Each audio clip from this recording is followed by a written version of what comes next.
સુરત શહેરની સુરક્ષા મજબૂત બનાવવા માટે પોલીસ કમિશનર કચેરી ખાતે નવા CCTV command and control centre એટલે કે નેત્રમનું નાયબ મુખ્યમંત્રી હર્ષ સંઘવીએ લોકાર્પણ કર્યું હતું। આ સુવિધા શહેરના સર્વેલન્સ નેટવર્કને વધુ અસરકારક બનાવશે।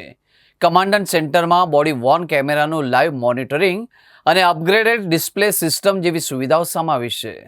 સુરત શહેરને વધુ સુરક્ષિત અને પીપલ સેન્ટ્રિક બનાવવાના એક મહત્વપૂર્ણ પગલાના ભાગરૂપે સુરત પોલીસ કમિશનર કચેરી ખાતે CCTV command and control centre નેત્રમનું નાયબ મુખ્યમંત્રી હર્ષ સંઘવીના હસ્તે લોકાર્પણ કરવામાં આવ્યું હતું।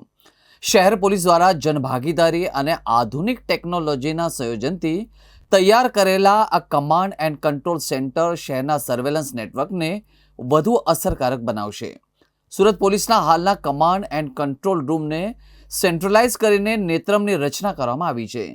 અહીં બોડી વોર્ન એટલે કે બોડી વોર્ન કેમેરા 3 કેમેરાનું લાઈવ મોનિટરિંગ કરવાની સુવિધા સજ્જ કરવામાં આવી છે।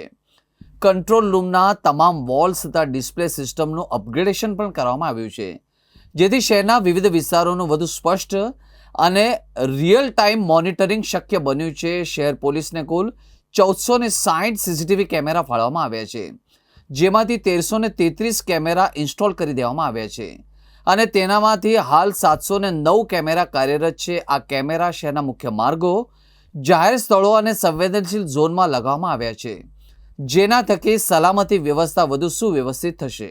तो हमारा लोगों जो टारगेट है जो माननीय डिप्टी सीएम साहब को सूचना आपी थी कि सूरत शहर तमाम एवं गुનેગારો जो प्रजाने रंजाड़े है સાથોસાથ जो જેટલા વોન્ટેડ છે અને સાથોસાથ રાજ્યના બી જેટલા જો આ પ્રકારના વોન્ટેડ ગુનેગારો છે એના બી ડેટા અમે લોકો અપલોડ કરવા માટે સૂચના આપી છે, તેના અમે કરવા જઈ રહ્યા છીએ, જેથી કોઈ પણ ગુનેગાર રાજભરના સુરતમાં કોઈ મૂવમેન્ટ હોય તાત્કાલિક આપણને ખબર પડી જાય।